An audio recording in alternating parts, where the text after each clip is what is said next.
Ce soir, nous continuons l'Épître aux Romains. Vous savez que nous sommes complètement rentrés dans la fête de Pessah. Nous sommes complètement dans la fête de Pessah parce que, évidemment, ce n'est pas tout à fait les mêmes dates que la Pâque, entre guillemets, chrétienne et la Pâque juive, mais l'idée fondamentalement est quand même la même, hein, bien qu'il y a beaucoup de discussions au sujet des dates, mais l'idée fondamentalement est la même.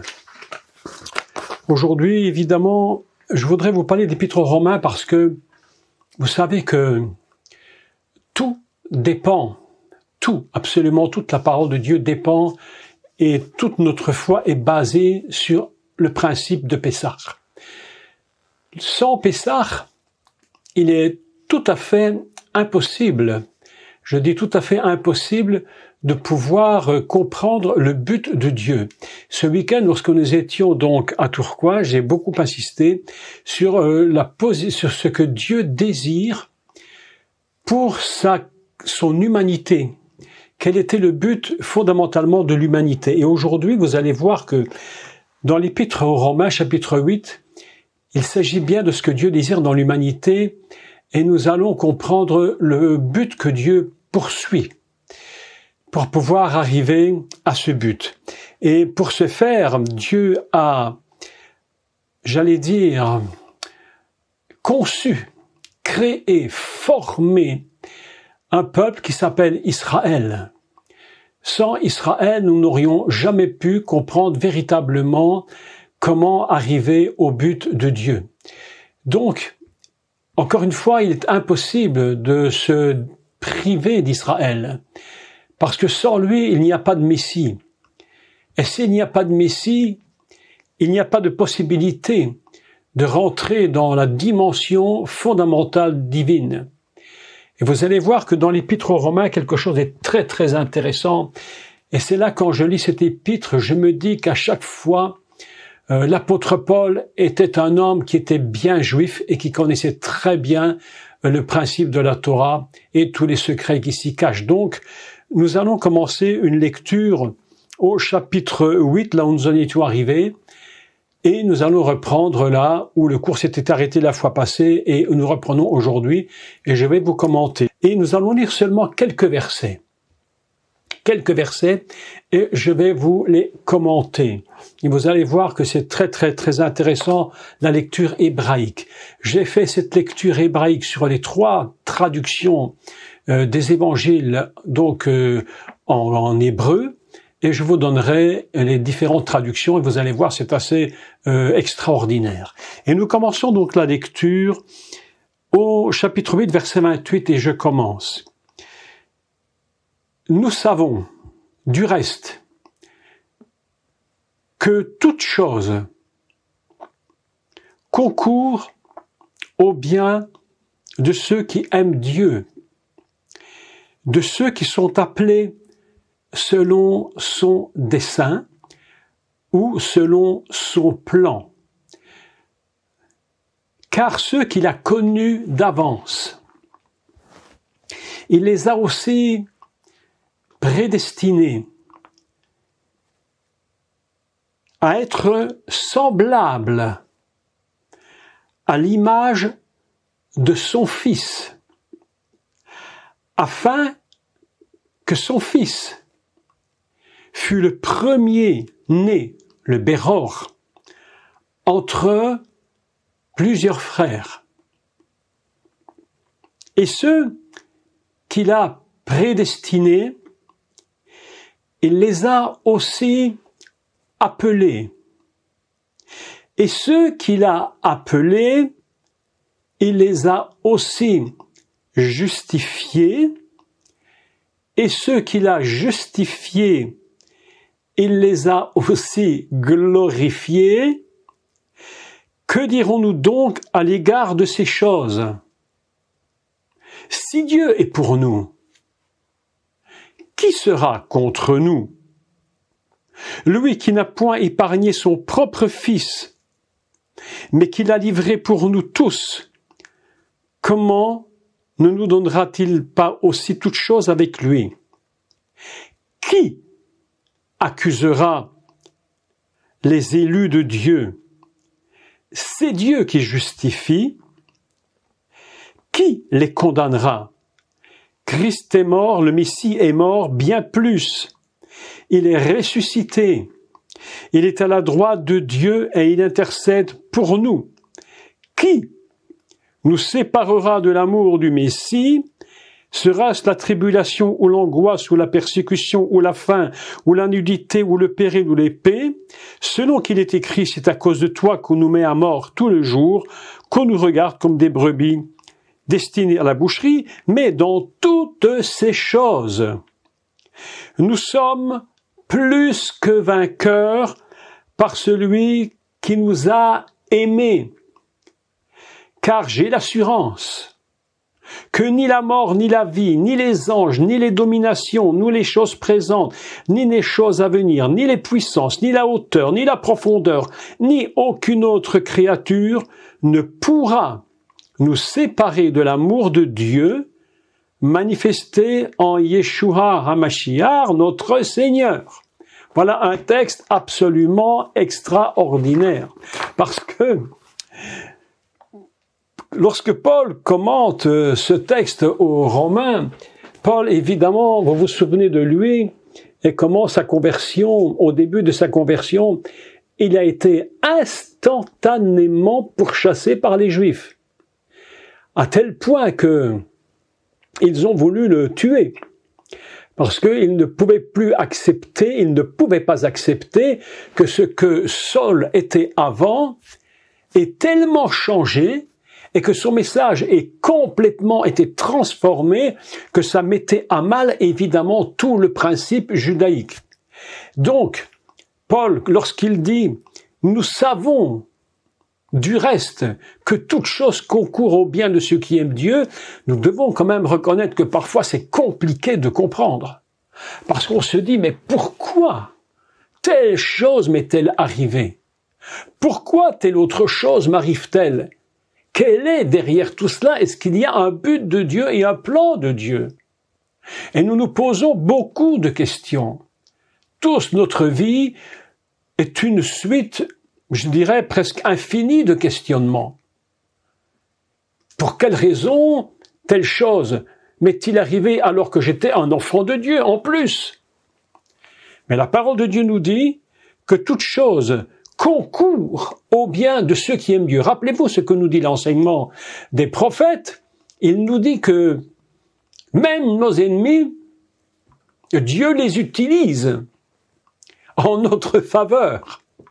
Si Dieu est avec nous, et si nous aimons de tout notre cœur le Seigneur, même nos ennemis vont devoir se plier aux ordres de Dieu afin que nous profitions de l'œuvre de Dieu qu'il va faire à travers eux.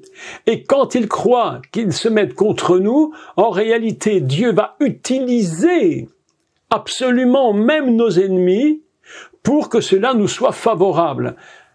Vous imaginez, ce principe est absolument inimaginable parce que ce sont des choses qu'on ne comprend pas tout de suite. Et vous avez remarqué que parfois c'est des années plus tard que nous nous disons mais telle chose a permis que je sois dans telle situation et sans cette situation je n'aurais jamais pu être où je suis aujourd'hui. Alors c'est vrai que sur le moment, ces choses peuvent être très compliquées. Mais en réalité, Dieu sait où il nous mène. Il sait par où nous passons. Il va utiliser même des gens qui ne nous supportent pas afin que son plan se réalise pour nous. Et c'est l'opportunité de penser maintenant à la fête de Pessah, parce que Pessah, c'est vraiment l'image type, le sujet type de quelque chose qui est vraiment un problème pour les enfants d'Israël, c'est l'enfermement en Égypte.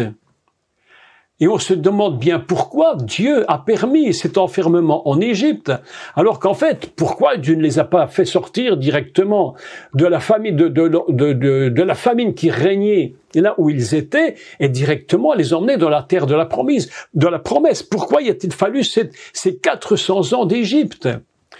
Mais en réalité, c'est avec Sur le moment même, on ne peut pas comprendre pourquoi.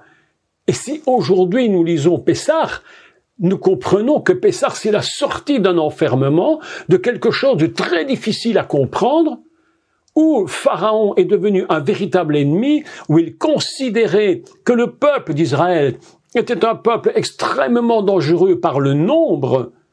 Et lorsqu'il va parler d'Israël, il ne va même plus les considérer comme des humains, il va les considérer comme des cafards. Vous savez que le texte hébreu, lorsque vous lisez le début de Shemot, le livre de l'Exode, il est écrit qu'ils étaient, on dit qu'ils étaient sheretz. Il les considérait comme sheretz, c'est-à-dire comme des cafards, comme des insectes nuisibles. Et on se dit, pourquoi une telle situation? Pourquoi avoir attendu si longtemps pour les faire sortir?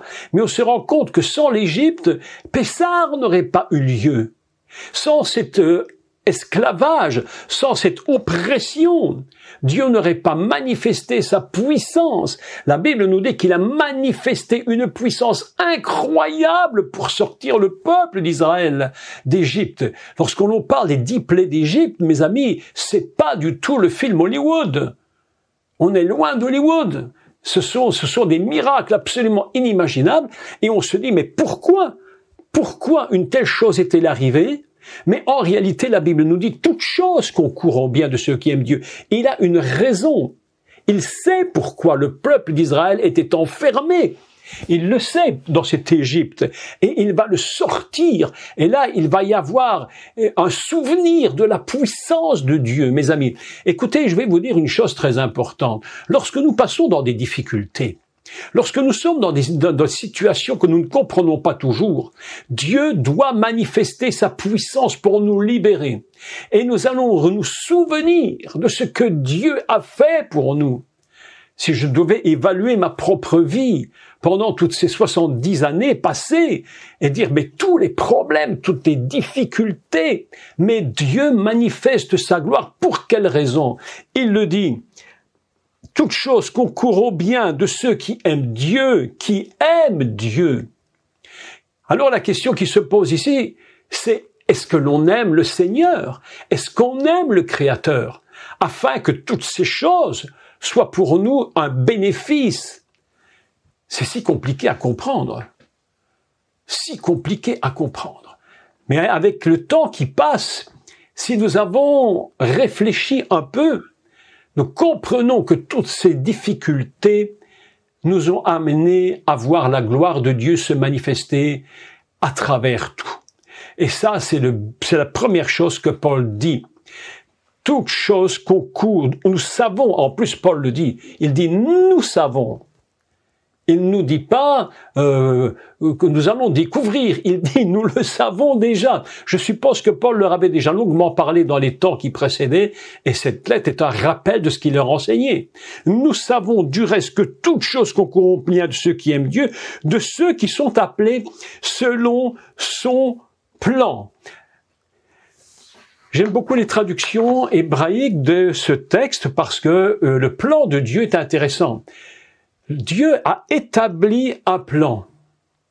Le plan qu'il a établi, j'en parlais beaucoup ce week-end, le plan que Dieu a établi, quel est-il? Le plan qu'il établit, fondamentalement, c'est que nous soyons. Il va prévoir un plan, un système, il va mettre en place un système pour un but absolument très important, c'est que nous soyons à l'image du Fils de Dieu. Le plan de Dieu, fondamentalement, mes amis, il faut que je le répète et que je le redise.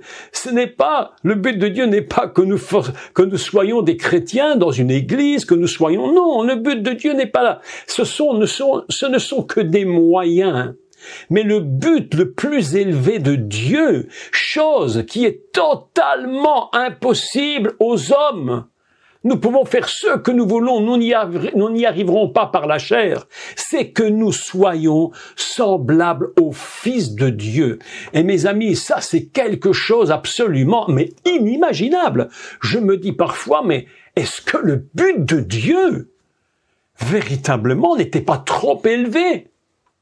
Lorsque nous regardons l'humanité, on se dit, mais est-ce que ton but va être atteint un jour? Vous comprenez que tout concourt au bien, même lorsque le Messie va mourir sur la croix. Ça paraît être complètement impossible. Le plan a l'air totalement raté, va échouer. Mais la réalité, c'est que tout concourt au bien. Et la croix va concourir à notre bien. Et pourtant, la situation est épouvantablement dramatique. Le but de Dieu est absolument extraordinaire. Je voudrais que nous puissions regarder ensemble les documents que je vous ai envoyés si vous les avez reçus. Sinon, de toute façon, je vous les lis et je vous les commente à partir des textes hébreux. Donc, il dit ceci. Ceux qu'il a connus d'avance, toute traduction confondue en hébreu, c'est Mikedem. Mikedem, c'est déjà extrêmement intéressant parce que Mikedem, c'est déjà c'est un lieu. Lorsqu'on dit que Caïn a été mis à l'est de l'Éden, on dit Mikedem, c'est-à-dire l'endroit où il y a la lumière qui brille, la lumière qui se lève. Mikedem, c'est l'est, c'est l'Orient. Et voilà que chaque traduction nous dit que il dit ceux qu'il a connus d'avance, et il dit Mikedem, qui signifie de tout temps, à l'avance, ce que Dieu a toujours connu de nous et de son humanité. Et lorsque j'ai regardé les traductions hébraïques, avec la racine, si vous voulez, des mots, j'ai constaté que Kidma, écoutez, c'est très très intéressant. Ce même mot, lorsqu'on le dit Kidma, signifie premier état. Être dans l'état fondamental. Mes amis, c'est le secret du pourquoi Israël existe et que le Messie va sortir d'Israël pour nous amener par son œuvre à l'état premier. Le but d'Israël, c'est de faire venir le Mashiach par lui et de nous amener à l'état premier. C'est-à-dire là où Dieu avait prévu son plan. Mais le plan de Dieu, mes amis, mais c'est quelque chose. Plus j'avance, plus je me dis, mais c'est absolument inimaginable. Quand le maître de l'univers, le créateur, va créer son Adam, il n'a qu'un but. Mes amis, écoutez, c'est impressionnant. Il n'a qu'un seul but. C'est que nous soyons à l'image du Mashiach. C'est pas que nous soyons des bons musiciens ou des bons acteurs ou des bons ceci ou des bons cela, non. Le but premier, ce qu'on appelle Kidma, connu d'avance, ce qu'il connaissait d'avance de nous tous et de l'humanité entière. C'est le but principal, fondamental, c'est que nous soyons à l'image du Fils. Et cet après-midi, lorsque je lisais ces textes et je relisais en hébreu, je me suis dit, oh, Éternel, est-ce que tu n'as pas visé un peu trop haut? Est-ce que ton but n'était pas un peu trop élevé? Tu t'imagines ce que tu es en train de nous demander? D'être à l'image du Mashiach? Et ça, c'était le but premier. Et aujourd'hui, ce qui est absolument extraordinaire, c'est qu'il n'a jamais abandonné son but. Parfois, nous, dans notre vie, nous n'arrivons pas à quelque chose et on abandonne. Mais lui, dans sa sagesse éternelle divine, le but premier, Kidma, c'est que son humanité soit à l'image du Fils. Mes amis, je suis en train de réfléchir. Plus je pense à cela, plus je me dis, mais que serait l'humanité aujourd'hui si toute l'humanité était à l'image du Fils? Mes amis, est-ce que vous êtes conscients de cette pensée-là? Je me dis, mais Seigneur, être à l'image du Fils, avant toute chose, le but de Dieu,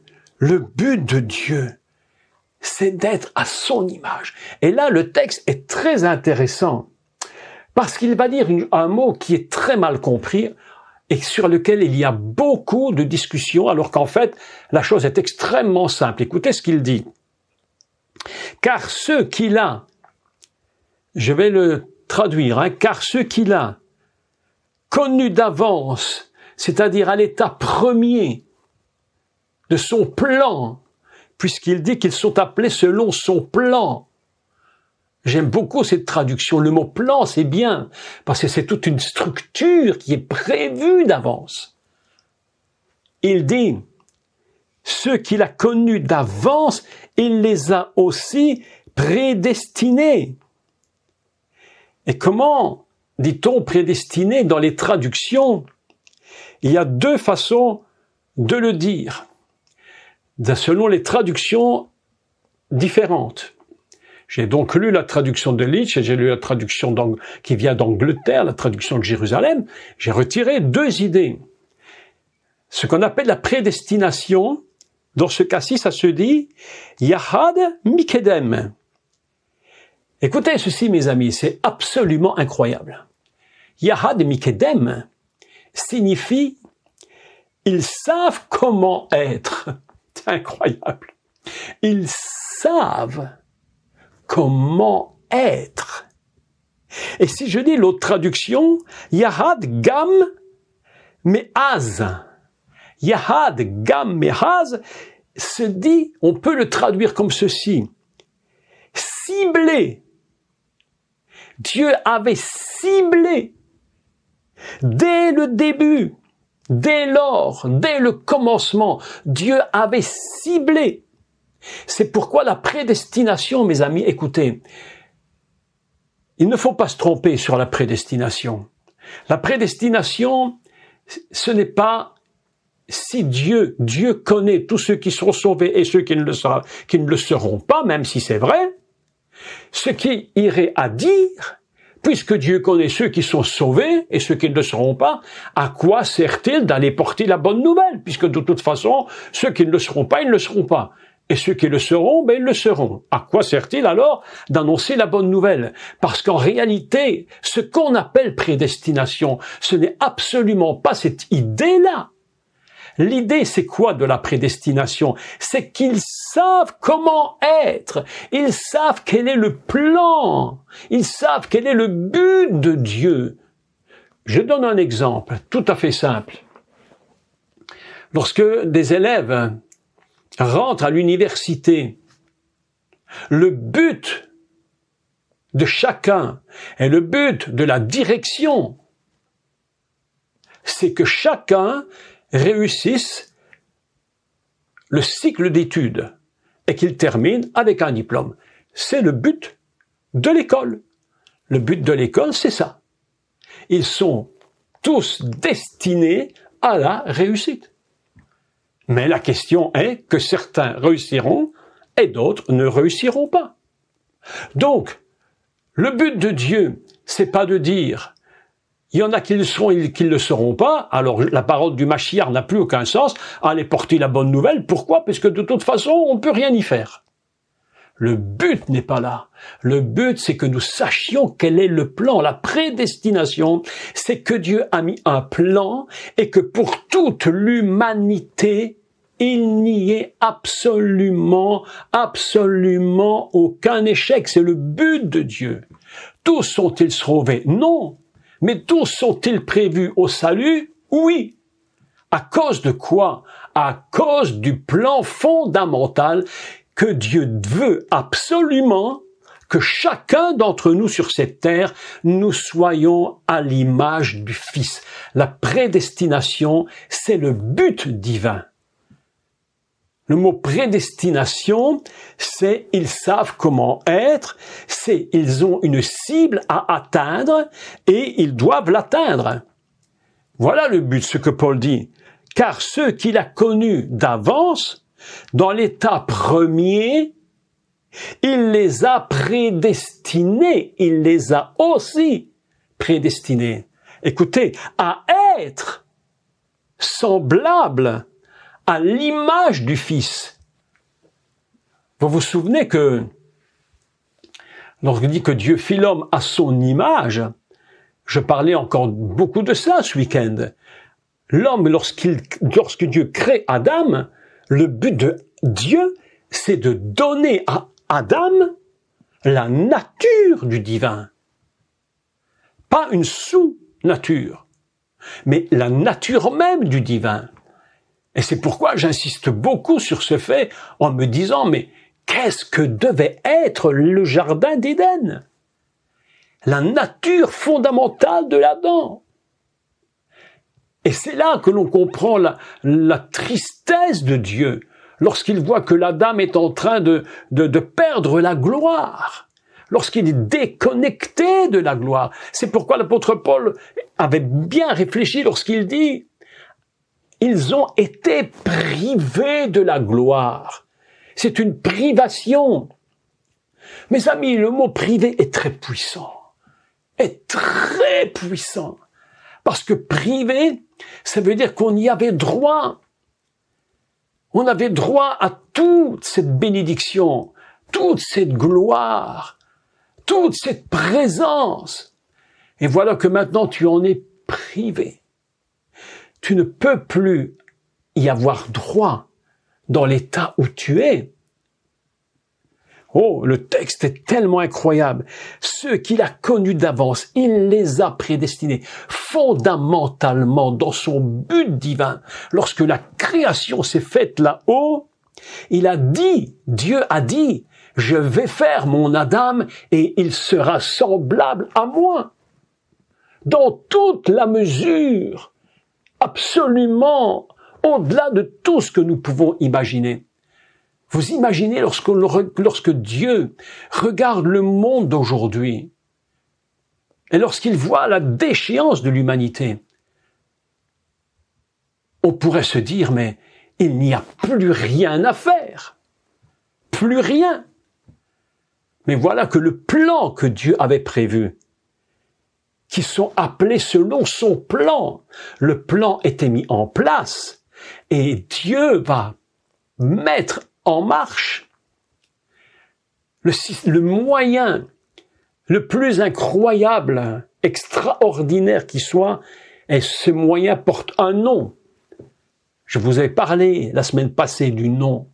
Je vous ai dit que Shem et Cham, c'est le même. Shem, c'est le nom, Cham, c'est là-bas.